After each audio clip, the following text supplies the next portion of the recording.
Hello and welcome. You're watching World Today with me, Geeta Mohan. After French President Emmanuel Macron, the UK Prime Minister Sir Keir Starmer is visiting Washington.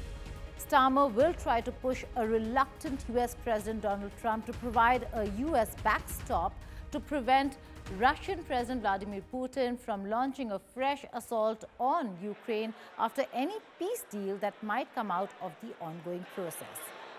The UK Premier is prepared to commit British troops to a peacekeeping mission, but that, he believes, US promises are vital to deter Putin, but they are deter Putin from coming again. But the fact is that not only for Ukraine, the British Prime Minister wants a new partnership with the US for trade and investment between the two countries. Here's what he said right before his talk with Donald Trump. So we want to strike a new partnership. We share the view that our best days lie ahead.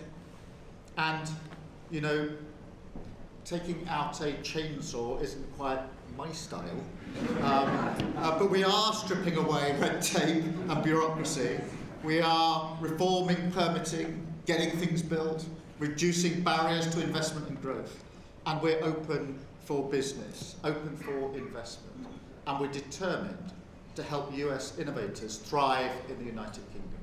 So my message is we want to work with you, we want to welcome you to Britain, we want a new partnership, because our history shows that when we work together, great things happen.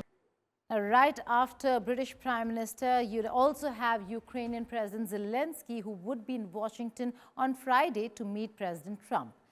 And the first big step to a peace deal would be a deal on access to rare earth minerals in Ukraine. And right after his Washington visit, Zelensky would also be meeting European leaders over the weekend. It is going to be a Super Friday in the road to a peace deal for Ukraine and also for Ukrainian resources. Ukrainian President Volodymyr Zelensky is on his way to America to sign an agreement on rare earth minerals.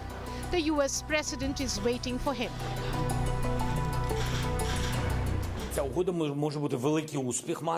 This deal could be a great success or it could pass quietly, and the big success depends on our conversation with President Trump. President Zelensky is going to be coming on Friday. That's now confirmed, and we're going to be signing an agreement which will be a very big agreement. And I want to thank Howard and Scott for the job you guys did in putting it together. Really did an amazing job. And that'll be on rare earth and other things. Ukraine floated the idea of opening its critical minerals to investment by allies last autumn. This was part of a victory plan that sought to put it in the strongest position for talks and force Moscow to the table. Zelensky said less than 20% of Ukraine's mineral resources, including about half its rare earth deposits, were under Russian occupation. And to stress his point further, he added that Moscow could open those resources to its allies, North Korea and Iran, both of which are sworn US enemies.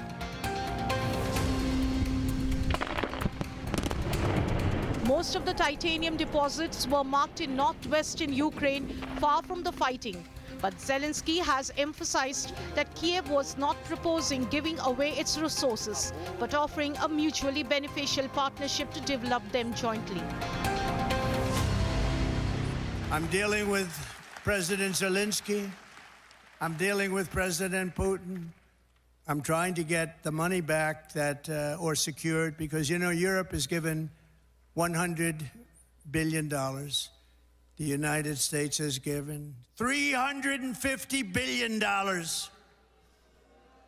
because we had a stupid, incompetent president and administration. 350. But here's worse. Europe gave it in the form of a loan. They get their money back. We gave it in the form of nothing. So I want them to give us something for all of the money that we put up. In the backdrop of this much-awaited meeting between the two presidents of Ukraine and America, diplomatic delegations of US and Russia met for the second time in Istanbul to chalk out a roadmap for the possible peace deal. First, contacts with the new US administration give certain hopes. There is mutual determination to work restoration of relations between two countries. The US has already indicated that security guarantees for Ukraine will mainly be made by Europe, not the United States. But Ukraine wants US security guarantees. Kiev views it as vital for its war against the Russian invasion. Mr. President, on Ukraine, can you talk a little bit about what type of security guarantees you're willing to make? Well, I'm not going to make security guarantees beyond very much. We're going to have Europe do that because it's in, we're talking about Europe is the next door neighbor. This agreement could be part of future security guarantees. But I want to understand, an agreement is an agreement. But we need to understand the broader vision. What lies next for Ukraine? Where are we in all of this?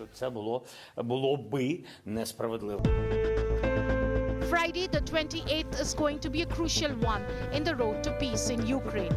Bureau Report, India Today. Well, what's at the heart of all of this? What is at the heart of this is the Ukraine-US deal, which is access to rare earth materials and minerals.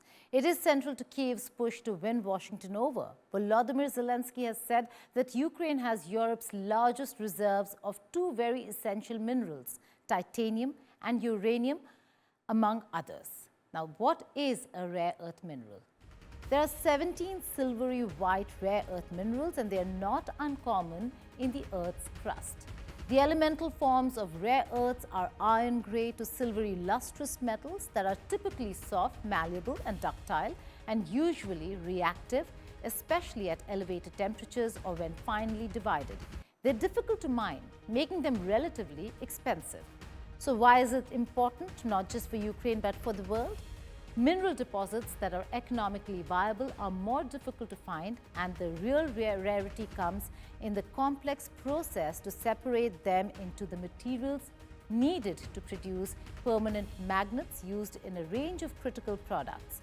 Right now, China accounts for about 60% of global rare earth mine production, but its share jumps to 90% of processed rare earths and magnet output. Now, what are these important minerals? Most important of all are titanium and uranium. Like I said before, titanium is essential for the aviation and space industry, and uranium is used for nuclear energy and weapons. So in essence, we can say rare earths are important in the manufacture of high-performance magnets, electric motors, consumer electronics, and wind turbines. In fact, electric vehicles and wind turbines are the two main areas dividing demand in the coming years. Now, the question is, why are these so crucial in a peace deal?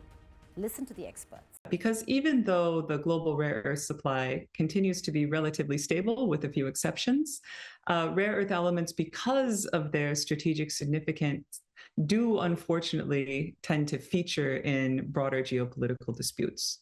And so the elements that are under question with respect to Ukraine are currently located in areas that are Russia controlled. Right? And so gaining or regaining access to those deposits, not only for the US, for Ukraine and Western allies. The US-Ukraine critical minerals deal is interesting because it's the first big deal of the Trump administration with respect to Ukraine, right? I do believe that to a certain extent it has been a bit exaggerated, right? I think Ukraine has a lot of interesting hydrocarbon resources, oil, gas, coal, right? On the critical mineral side of the equation, however, they have resources, but that doesn't necessarily mean that those can be extracted profitably.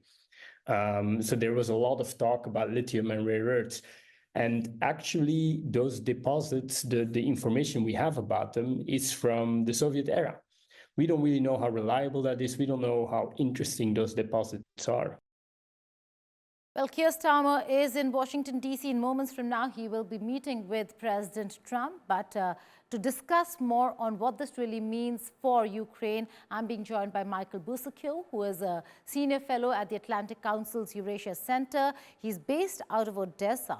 in Ukraine, knows exactly what's happening on the ground, is also why are countries scrambling for Ukrainian resources. Michael, thank you so much for joining me from Ukraine. Now, this is a race when the West is coming together to look at Ukrainian rare earth minerals. In all this, how compromised would Zelensky be, the economic independence of Ukraine really be in this entire case? Yes, good to be with you again, Geeta. Well, let's go back a few months when Zelensky was the one who proposed a deal for rare earth elements in his so-called peace through strength proposal to Mr. Trump. That was even before Mr. Trump was inaugurated. So in a way, they kind of shot themselves in the foot from the get-go because they mentioned this with quite great fanfare. They also have said in places like the Davos Forum and here in Ukraine, they're screaming loudly that Ukraine is open for business. But what a lot of Ukrainians are asking, of course, and legitimately, is we're open for business, but at what cost?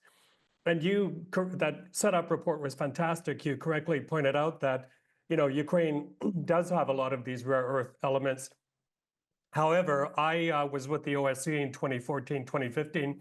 We scoped out a lot of the Donbass area where these minerals are supposedly under the ground. And the infrastructure even back then was in really, really bad shape before a lot of the bombing and destruction happened. So, it'll be interesting to see what they promised to the Americans. We have seen a draft of the agreement, but I'm also wondering how Mr. Trump sees any immediate payback that he can flip to brag to his base on what he's done, because it's going to take a long, long time to extract these rare earth elements. And I'm beginning to think that could go down as a geopolitical miscalculation on behalf of Mr. Trump, who, by the way, has not been doing well in the Middle East and elsewhere. You think it's a miscalculation on Trump's part or maybe on Zelensky's part too? I ask this, Michael, is because going back in history, this almost feels like a post-Iraq invasion scrambling for resources, where we are looking at the United States of America, we're looking at European countries, Britain, France, Germany, all of them are looking at those rare earth minerals in Ukraine. And similarly, we saw that in Iraq as well. So is this a miscalculation by Trump alone or primarily by Zelensky? What's happening on the ground in Ukraine? Are people upset? I was about to mention it could be very damaging for Mr. Zelensky, who is under pressure to, take another look at martial law, elections, that sort of thing. But I think the key point to be made here on the ground, how people feel, is that they're looking at all of these really fast-moving developments and saying, well, wait a minute, this was not a loan. This was, this was something that was given to Ukraine, all of that military weaponry to help Ukraine push back Russia, not only for Ukraine's sake, but for the rules-based international order for European and US security. No one talked about paying it back. And Ukrainians also well understand that a lot of this aid actually stayed in the United States, creating jobs and wealth at ammunition factories and that sort of thing. So there's a sense of betrayal here that they're having to pay back for a war they've been waging, again, not only for themselves, but for the West too. And I don't think that's something Mr. Trump gets. And the sense of betrayal here is very, very deep on that score. Also, Michael, people are forgetting the Russia factor. I mean, you can do all these conversations. Will Putin take this lying down? Will he allow, so to say, them to really enter and exploit Ukrainian resources? He was against NATO. He was against any footprint, Western footprint in Ukraine, and look what happened. Will he allow this? Yeah, well, as your report pointed out at the top, Russian and U.S. negotiators met today in Istanbul, and I'm sure this was already starting to come up because much of these resources are in Russian-controlled or Russian proxy-controlled territories, and also in Zaporizhia and Kherson oblasts, which Mr. Putin wants to get all of these oblasts in their entirety. They only control part of them. So a deal will have to be made with them as well for these resources if that land is to stay in Russian hands. Lord only knows what the two sides are negotiating right now. But the feeling here is that the way things are going right now, talks between the US and Russia without the Ukrainians at the table is in a very lopsided way. And Ukraine could get the short end of the stick. Well, Michael, stay on with us. I'm also being joined by our managing editor, Gaurav Sawant. Gaurav, taking the very same question to you that I asked Michael earlier, how compromised could Ukraine's sovereignty be by the end of all the meetings that he would have either with Trump or the European Union leaders and many others who are looking to and looking at Ukrainian resources?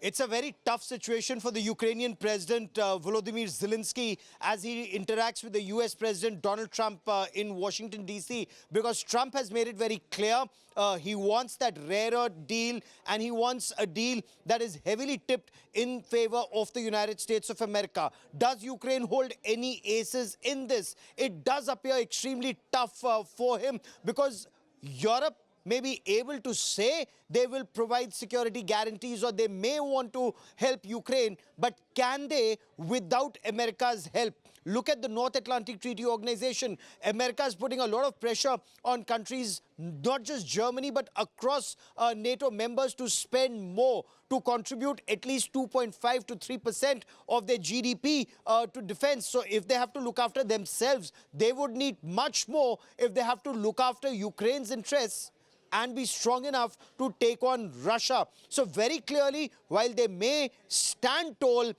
with Ukraine, and Ukrainian President Volodymyr Zelensky is also likely to travel to the United Kingdom, interact with Keir Starmer in the UK, how much will emerge from all these meetings remains to be seen, with America holding almost all aces. Okay, let me just go back to Michael then. Michael, we were discussing approvals. You are in Ukraine.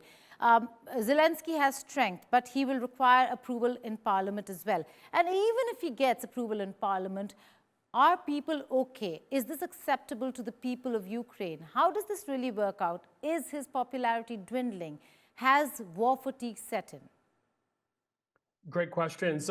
But I just got to say one thing, and then I'll go to the answer, is that the other betrayal the Ukrainians feel, and a big, big signal from the United States, that this isn't just Trump talking about Ukraine and Russia. It's a fundamental shift in foreign policy. What happened in the UN the other day when the United States actually pressed for a resolution that did not criticize Russia that harshly. It wanted to call this a conflict, not a war. It did not address Russian aggression or call for Russian troops to leave. That's number one. But number two, yeah, in terms of the potential cost for Mr. Zelensky, right now in the draft agreement, there's no firm security guarantees from the United States. All it says is that this will be something that will be discussed in the future. I'm not quite sure Zelensky can come back to Ukraine with that sort of deal, promising, 50% of minerals under the ground with very little in return, especially as what I told you is Ukrainians feel they've given so much already in terms of deaths of men and women at the front line, civilian deaths in the tens of thousands, massive destruction, massive displacement. The cost here that has been paid has already been beyond whatever anyone ever expected. Why should more come out of their pockets or out of their goodwill? Right. Michael, stay on with us. Now, the larger picture, let's zoom out. A lot of reports that we've seen in the recent past has to do with whether Russia is doing well or not and how Russia has been squeezed or isolated. Well, Russia's economy has survived the worst the West could throw at it. More than 3 years after the Ukraine war began, Russia's economy is still going strong. But how did Russia avoid an economic collapse? Moscow made use of one major economic weapon and two of the world's most powerful economies.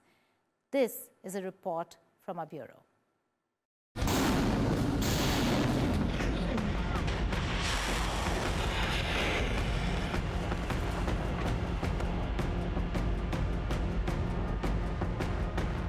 Russia should have collapsed.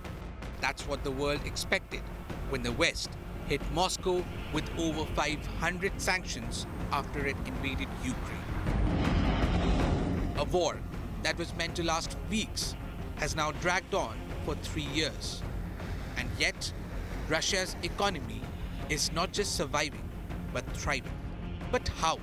The real story isn't just about the battlefield.